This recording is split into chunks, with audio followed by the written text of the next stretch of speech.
Now, so very good afternoon, everyone. I hope you all had a good lunch. In this lecture, we'll talk about the metastable states and phase stability. So, in this lecture, what we'll cover is we'll cover what the different phases are, how the phase change occurs, what is the role of metastable states in the phase change, and if these states are stable or not. This all we'll discuss in this lecture. So to start with, we all know from our experience that all the matter, all the pure substance, they exist in different states. We see water in this water bottle. It is right now in liquid state. If I put the same water bottle inside a freezer, it will convert into ice, which is a solid state. And if I put the same water on the top of a heated surface, which is heated above 100 degrees centigrade, then it will convert to a gaseous or vapor state. So it means that all the pure substance, they exist in three distinct states, and they have different phases, right? All the three are different phases, which depends on in what way the molecules are arranged. So in the terms of a solid state, the molecules, they are packed very closely. In fluid, the molecules are again packed closely, but they can flow. In the terms of in gaseous state, the molecules are loosely packed here. So phase in terms of thermodynamics, it can be defined as an open region in thermodynamic state space where system properties such as your Gibbs free energy or any thermodynamic potential, it is both analytical and homogeneous. With analytical, by analytical we mean that it is continuous, it is differentiable at that region, and also it is smooth. So phase is a homogeneous region of system with uniform physical and chemical properties, and as I have discussed, water, it exists in three phases: the ice, water, as well as steam. Now to determine which phases are stable under what thermodynamical variables like temperature and pressure, or at what lines the phase change occurs, or are there any landmark points such as the critical point, or at what conditions these landmark points exist, like the critical or the or other points. So we need a phase diagram to discuss that. So phase diagram is nothing but a graphical representation that shows the stability regions of different phases of a substance as a function of thermodynamic variables like both temperature and pressure. So here in the figure you can see a pressure temperature diagram, which is also known as the phase diagram. In this phase diagram, the three different regions are demarcated by lines here. So we have three distinct lines. One is a sublimation line, here one is the melting line, and one is a vaporization line. And in all these areas we have a distinct phases. So if we talk about this region here, we'll have solid phase, or let us talk in terms of water. So let's suppose that we are presently at 0 degree centigrade and the pressure is 1 atmosphere. So it will be somewhere here. It is 0 degree centigrade and this is your 1 atmosphere. Before this state, we'll have at lower temperatures at 1 atmosphere, we'll see that ice will or solid form will exist. But beyond this point on this phase diagram, we'll see the melting will commence and we'll see liquid water. Further, as we move on the same pressure but at 100 degrees centigrade, the liquid will convert to steam here. So this all information we get from the phase diagram. In addition to that, we have several landmark points like the critical point here or the triple point. Well, triple point is defined as a point where all the three lines meet. It is a point where all the phases they can coexist. On the other hand, this critical point is defined on the vaporization line, and beyond this point, we cannot distinguish between your vapor as well as liquid. In the case of water, we cannot distinguish if it's liquid water or if it is steam. And for water, this point is at 374 degrees Celsius, and the pressure is 217 atmospheres. So this is all about the phase diagram. I'll also briefly talk about the PVT surface here, because in the later stages of the lecture we'll discuss more using the PV diagrams. So PVT surface, it gives us the exact thermodynamic description of a system. For what pressure, for what temperature, what is the specific volume that is required when we talk about phase change. So if we see the projection of this PVT surface from this direction, we will get the PV plot. Its projection from this side, it will give us the pressure versus temperature plot. So in brief, the PT diagram is just a trailer of a movie, and PVT is the whole essence. It contains the whole essence of the thermodynamics which is happening in the system. Moving forward, so let me also talk about little bit about metastability here. Of course, we'll discuss a lot about this in our next slides. But a phase is stable if it corresponds to the lowest Gibbs energy at a given pressure and temperature. On the other side, the metastable state is not the most stable state. So if I plot here the G versus state diagram, so for any given state, for any given pressure and temperature, we might have different states here, right? So if you see this G versus X plot, this is the point of global minima. It means here the Gibbs free energy is minimized. Now, what about these states or these states? It is still the minima. Here also the dg by dx is 0 and d2g by dx square is also greater than 0. But these states, they are not the global minima. So these are the metastable states. If enough fluctuations, if enough perturbations are given to this system at this state, they can transition to this state. But right now they are stably placed. At these states. So these states are called the metastable states. A system is trapped due to energy barrier which is preventing the system to transition into the stable phase. And at these points, the entropy is not totally maximized. We know that at a stable state, the entropy is maximized. But at these states, the entropy is not maximized. It will have maxima at the global minima, where the Gibbs energy is at the minimum point. So we can have more microstates which are not observed at these metastable states. Why are we studying this? What is the importance to study these metastable states and phase stability? Well, their knowledge is both important for engineers as well as for researchers. They have got application in mostly all the domains which are covered in mechanical engineering. Let's talk about the boiling and condensation heat transfer. Here, if you want to control the nucleate boiling, it is better to have knowledge of metastable states and phase state. At what points we have metastable state and what points we have a stable state, and what energy is provided, what energy must be given so that the phase change can occur. So that is one importance. Applications also in the case of thermal management of electronics, where right now we use microchannel based cold plates, where the two-phase flows occur. It means that we have boiling occurring at that place. That plates. So this knowledge can also be applied to those sections. At low temperature physics like cryogenics and superconductivity, here we need to see whether the states are they are stable at certain lower temperatures. That also can be known from this knowledge. In refrigeration and air conditioning as well, we have application, because it is desirable that the stable phase behavior is observed over the entire operating range. So if we have idea about metastable state, at what point metastable states exist, then we can make sure that our system, it doesn't leave the stable state operation at that period. Also very useful for heat treatment of metals. Reason being that in the heat treatment of metals, for certain temperatures, metastable states exist, and those states, they give exotic properties to the metals. So we must know that at what temperature, at what pressure those states can exist, so that we can tune the properties of the metal in which we are working with. And lastly, the thermal energy storage systems. Here also the phase stability is important, because these thermal energy storage systems, they are basically the phase change energy storage systems. So now we have revised what is phase, at what points, and according to classical thermodynamics, the phase change occurs. Now let us talk about the metastable state and phase stability. Before going forward, let us briefly discuss about the microscopic uncertainty. So when we talk about any fluid and we define its properties, we assume that at microscopic scales, these properties are well defined, they are constant over the entire range. So we don't see a lot of fluctuations, or even if the fluctuations occur, those fluctuations are very close to the mean value. So let's consider this room here. In this room, there is air everywhere, it's completely filled with air. Even if a small fluctuations occur here because of the movement in my hand, it will not change the mean value of the density of the air inside this room.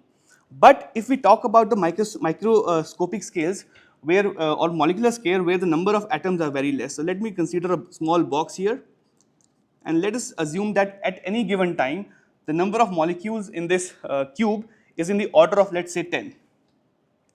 Now, because of the random motion of these molecules, what will happen is in this control volume, molecules will enter, molecules will leave.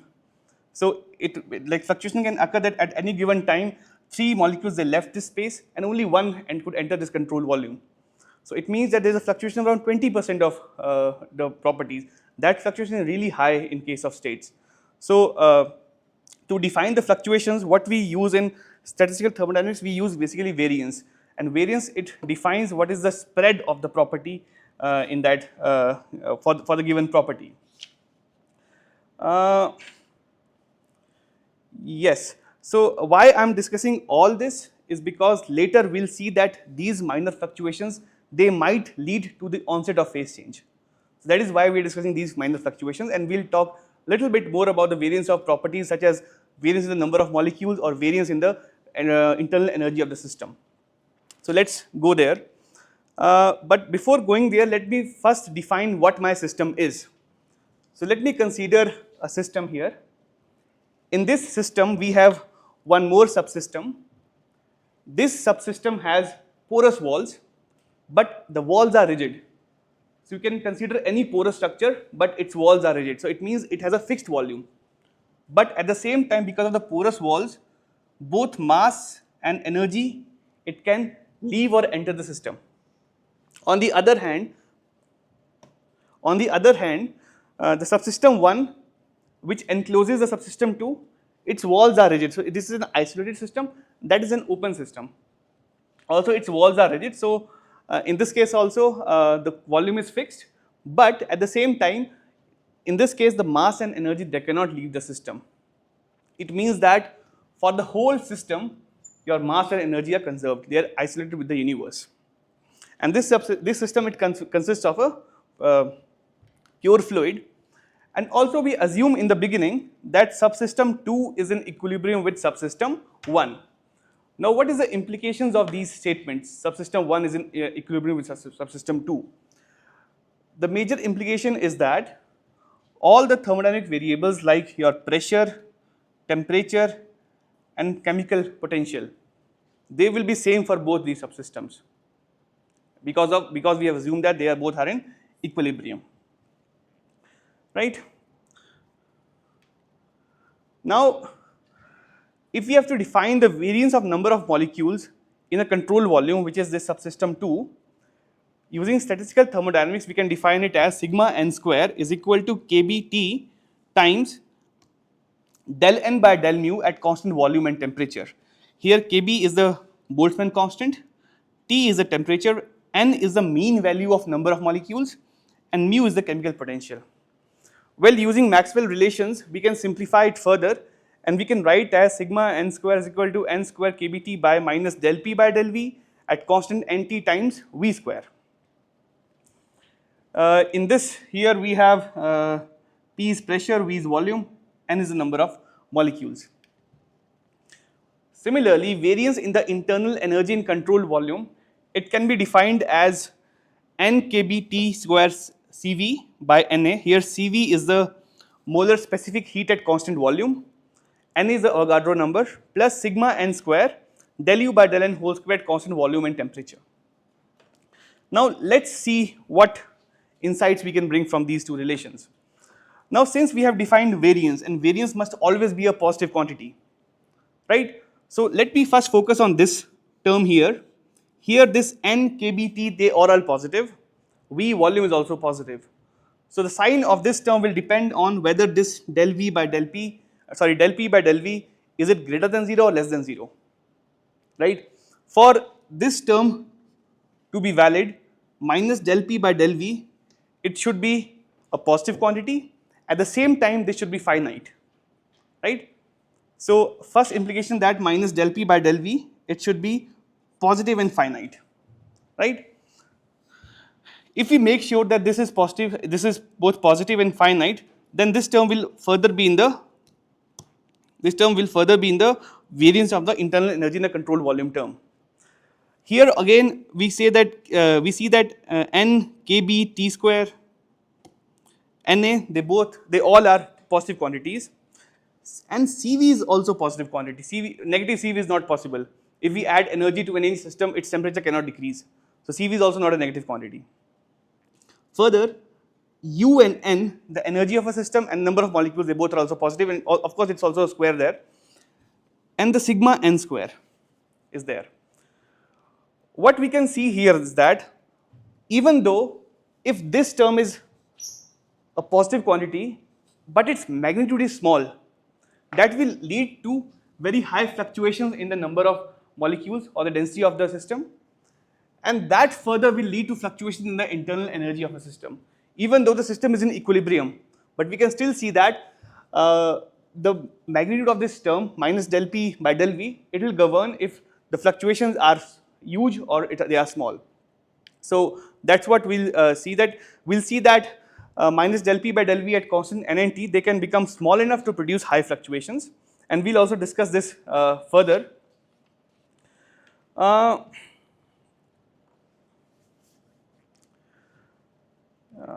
So I have discussed these things. Yes.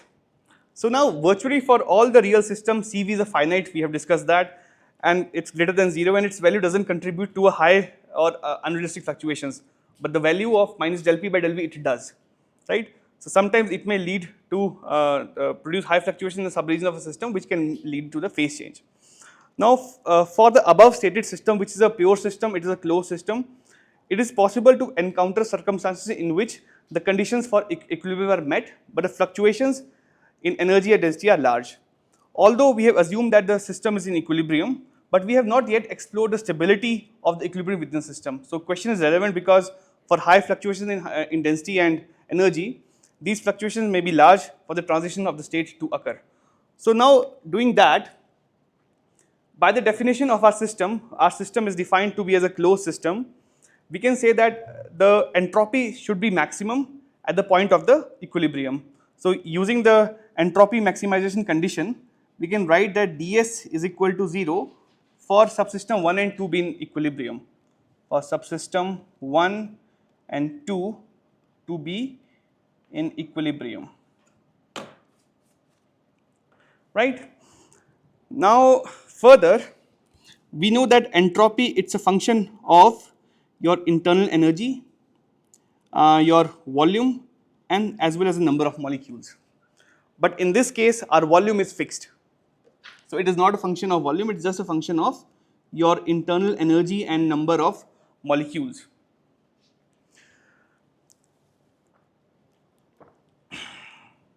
Now, for any perturbations that occur in your internal energy and number of molecules, let's suppose that perturbations del U1 in subsystem 1 and del U or del N subsystem 1, they occur in the system.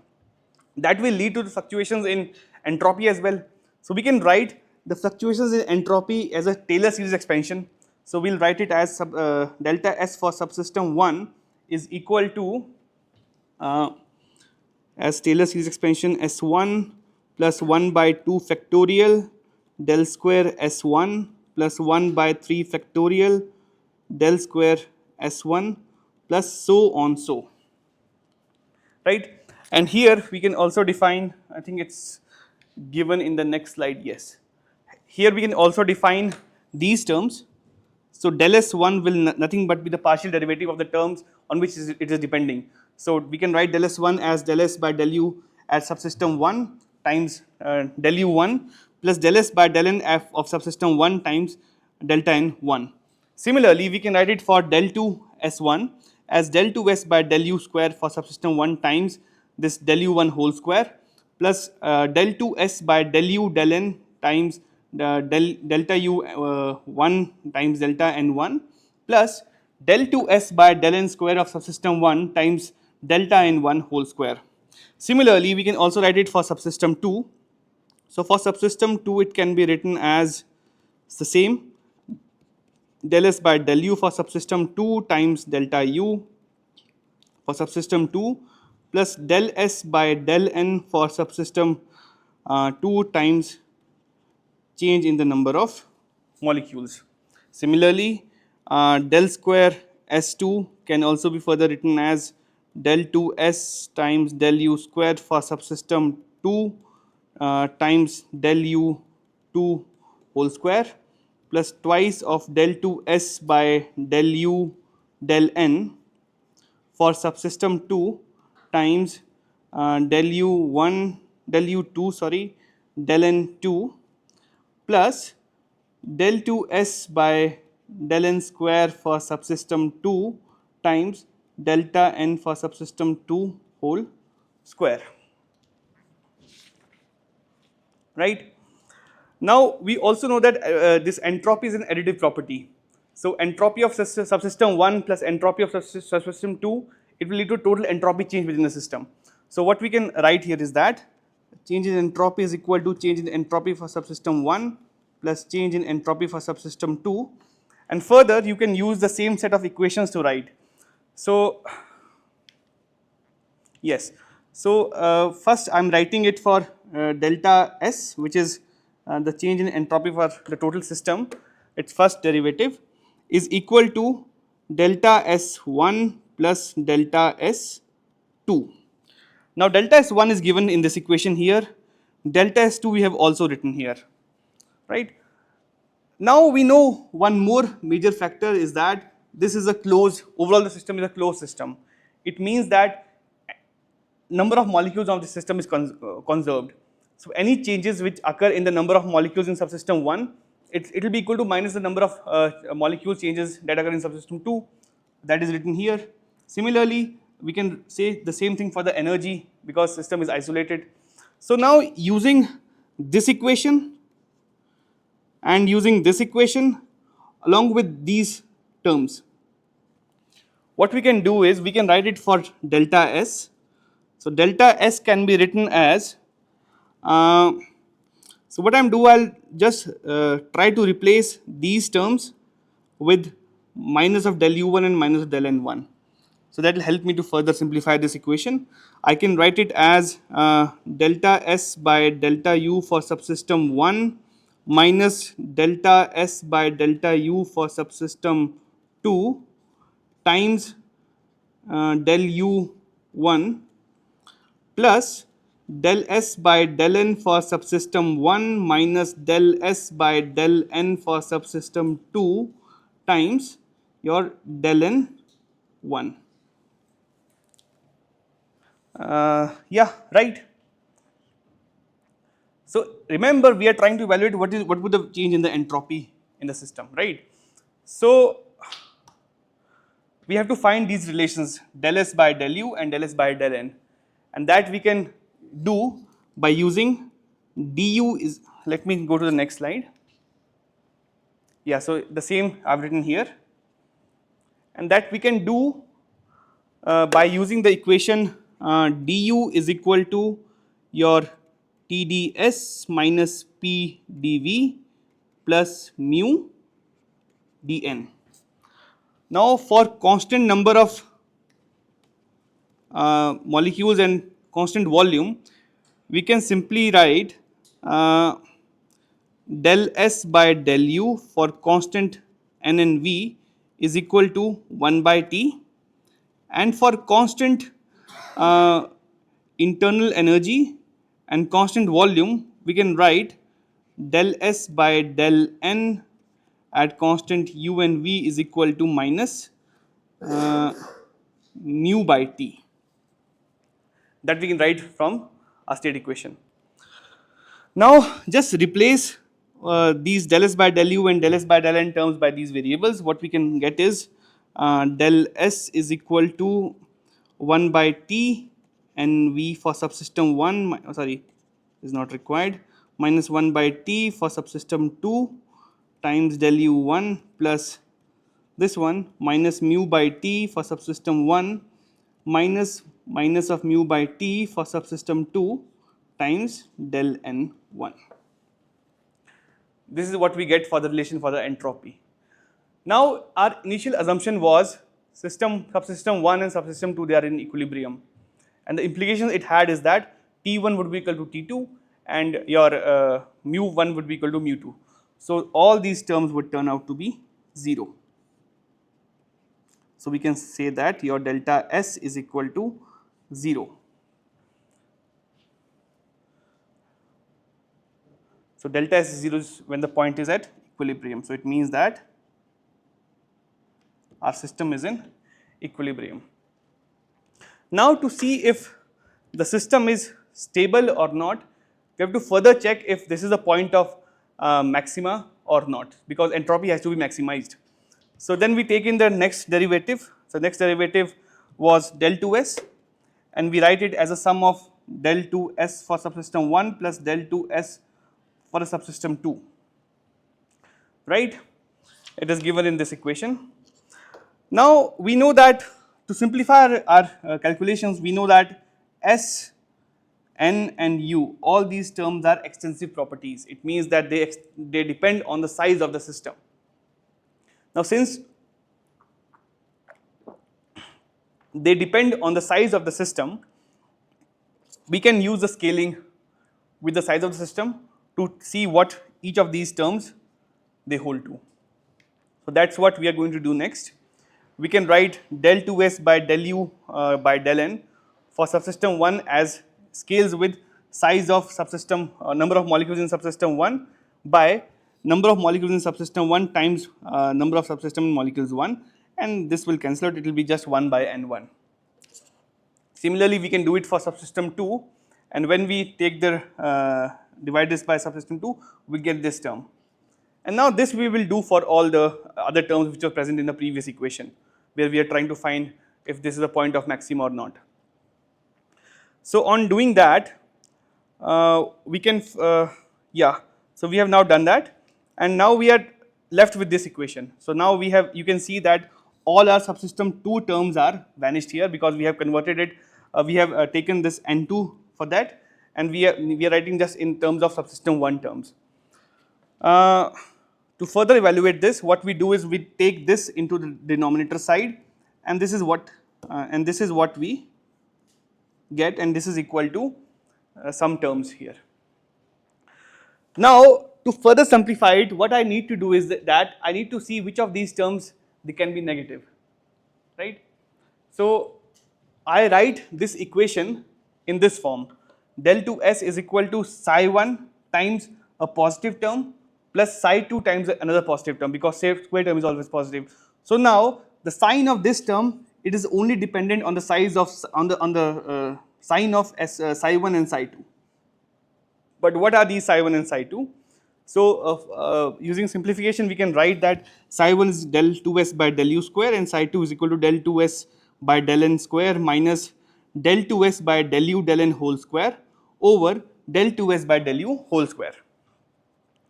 Now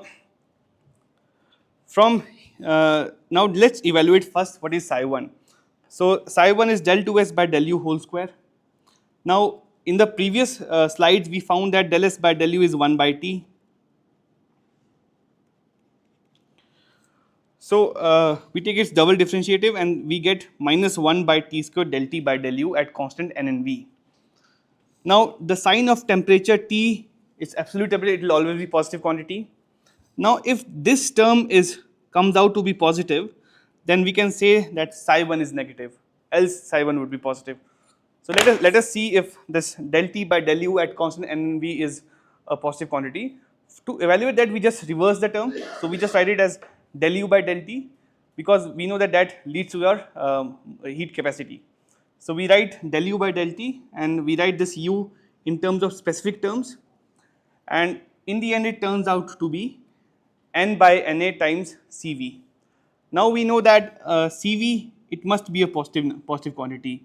N is the number of molecules, again a positive, and N is also positive Avogadro number. It means that your psi 1 would be a negative quantity. So the first thing is fulfilled, is that this psi 1 is a negative quantity. Now we have to see if psi 2 is negative or positive. It's negative, it's good. If it's positive, then we have to see which two terms are dominating one. So using the same set of equations, we can reduce the psi 2 term to this term, minus 1 by t del u by del n, and del u by del n is a term which you have seen in the variance of number of molecules, and variance is always a positive term, because this kbt in positive, it means that del n by del mu will always be a positive. So this means that psi 2 is again a negative term. So now we know that del 2s is a negative term, times some positive term plus a negative term times some positive term. So this is how we can define the stability criteria. Now we have proven that del 2s is less than 0. It means that s is at a maxima. So with this we come to the stability criteria. So a system is said to be stable and in equilibrium if its Cv is greater than 0, which is always the case. Also del mu by del n is also greater than 0. This is the necessary and sufficient condition for the system, for the condition of the stability of a pure fluid system. It is a, if these conditions are fulfilled, then we can say that our system is intrinsically stable. We can also write this term here using the Maxwell relations in terms of pressure and volume, which will further give us the criteria for mechanical stability. So we can write del mu by del n is equal to minus v square by n square del p by del v. The first criteria, which is Cv greater than 0, it is called the criteria for thermal stability, and del P by del V less than 0, it's the criteria for mechanical stability. So if these two are fulfilled, then our system is stable.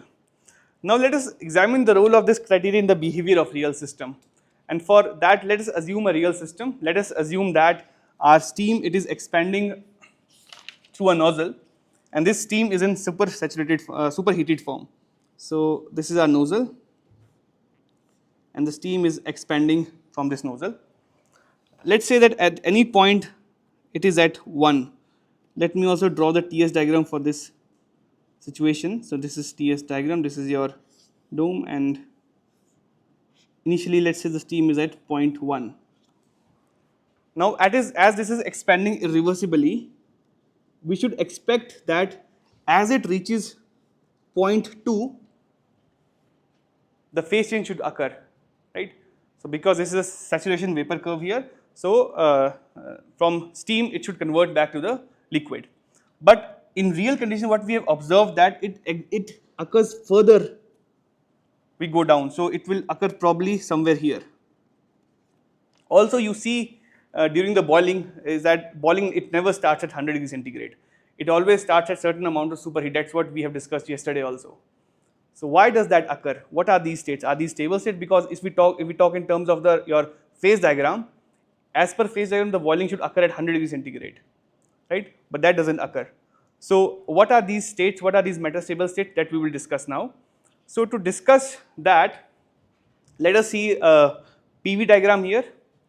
And on a PV diagram, these metastable states, they can be visualized as lying on the isotherms that extend into the vapor dome. So these metastable states, they can be somewhere here on the isotherms which are extending into the vapor dome. And if we begin with a metastable liquid, let's say at this point, and we increase the specific volume, we expect to reach near the vapor saturation line, right? So if we connect the locus of all such points, it means that these two curves or these lines can be connected by a dotted line here, right? Of course, we will discuss the spinodal in the next slide, but first let's use the Gibbs-Duhem equation to further evaluate on what the shape of this dotted line would be and how we can evaluate that. So Gibbs-Duhem equation is a very important equation which relates the chemical potential with temperature and pressure, the thermodynamic variables. If we integrate this Gibbs-Duhem equation, let's say this is your point A, let's suppose this is point B, let's say this is point F, and let's suppose that this is your point G. Now let me integrate this Gibbs-Duhem equation between from point B to F. So I'll just integrate it from point B to point F.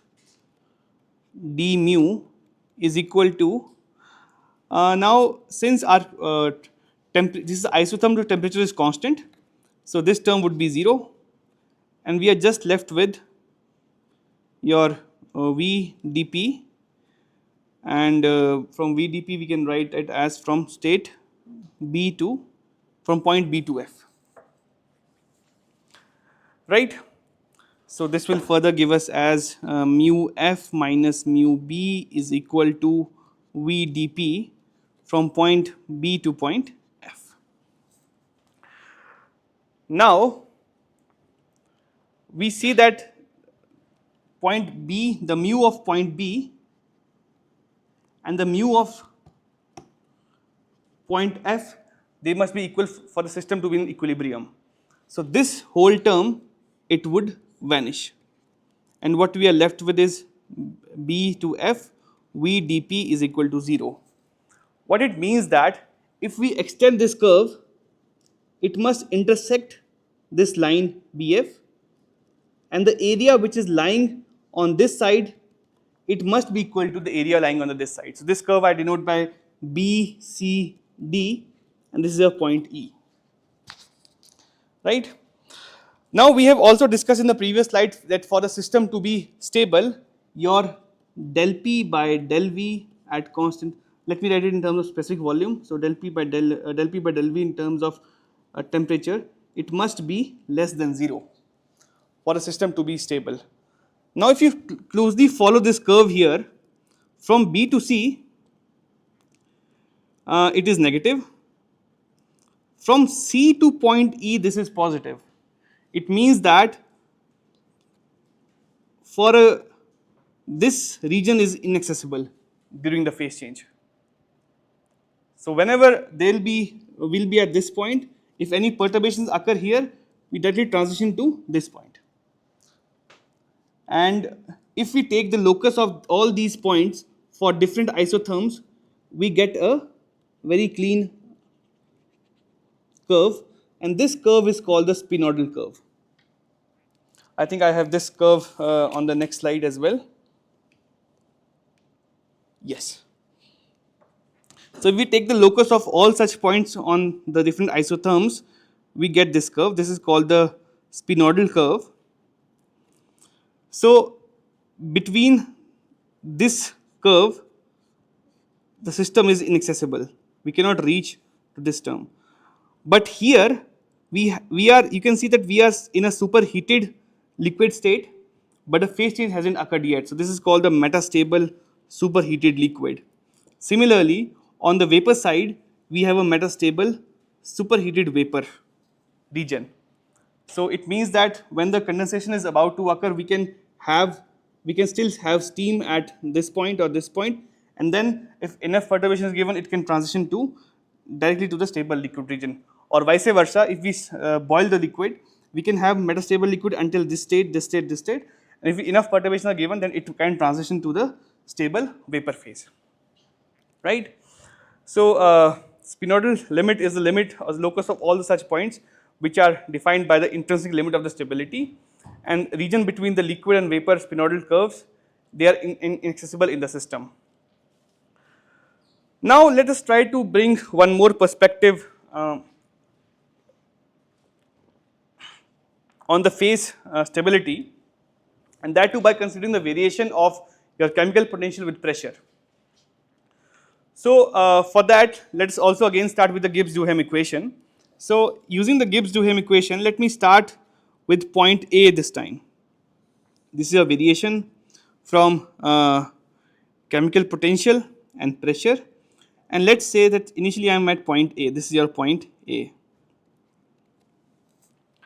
So using the van der Waals equations, P is equal to where R by M T over V minus B minus A by V square, and this, then putting this in terms of V in this equation, we can see that your pressure, as the pressure is decreasing as you move from point A to point P, your mu would also decrease, right? Further, until point C, we can see that the mu is decreasing. So this is point C, this is your point B. Between point A and B, this region is called as stable liquid. Point B and C are still accessible because they are metastable states. So C and B, it is the metastable liquid region.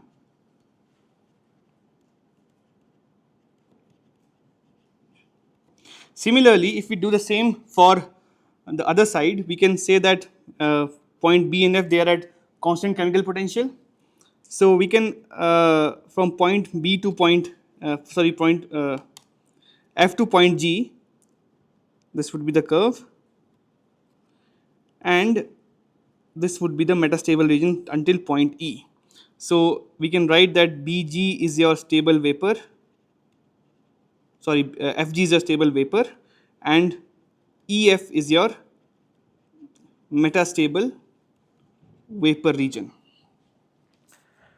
We also see that C and D in this curve is also joined. So CDE can be given here, and CD, this is your D point, CDE. Now this CDE is not accessible to the system. So any state they can be present here, here, or anywhere on the curves between C and A, or anywhere between E and G. But this C and D is not accessible to the system. Now let me assume 2 points here, or next slide maybe. So let me assume a point here, P1, and on this point P1 we can have 3 different states. One can be state A, one can be state B, one can be state C, for which we have different chemical potentials. Of course the temperature is same because this is isotherm and pressure is also same, but we can have 3 different potentials here. Now for the point A, your del P by del V is greater than 0. It means that here the system is mechanically unstable. So that is point is inaccessible. So the only comparison which is left is between point B and point C. Now let us assume that we are heating a liquid. Sorry, no, we are not. Let us assume that the pressure is being reduced from point A. It reaches at point B where the phase change is expected, but phase change doesn't occur there. It then reaches the point B, which is still in the metastable liquid region, and for this point we have some mu, let's call it mu B. Similarly for point C we have some mu which is mu C. Now mu C here is less than mu B. It means that point C is at more stable state as compared to the point B, and of course still as point B is a metastable state and point C it lies on a stable vapor curve. Still the transition will not occur unless we give enough perturbations so that the energy is sufficient for the state to reach from point B to point C, and that usually occur if we reduce the pressure further below PC value, because below further PC we don't have any metastable state. So then the transition will occur to C point. If the perturbations are not enough, in real system this transition doesn't occur, but we have to reduce the pressure below PC. Only in that case the transition can occur. Similarly can be said for the point P2. So again for the point 2 we have 3 points, point A, B and C dash. Point A dash is again lies on the inaccessible region. Here your mechanical stability criteria is not fulfilled. It means that this point is not accessible. But here again the competition is between point B and point C. So let us suppose that we have some steam which is at point B. Now again point B dash here is at a higher chemical potential than point C dash, and it is ideal that the chemical potential it reduces. But still this transition will not occur unless we exceed pressure PE, so that it intrinsically, because after this we don't have any metastable state, only at that state the transition is possible.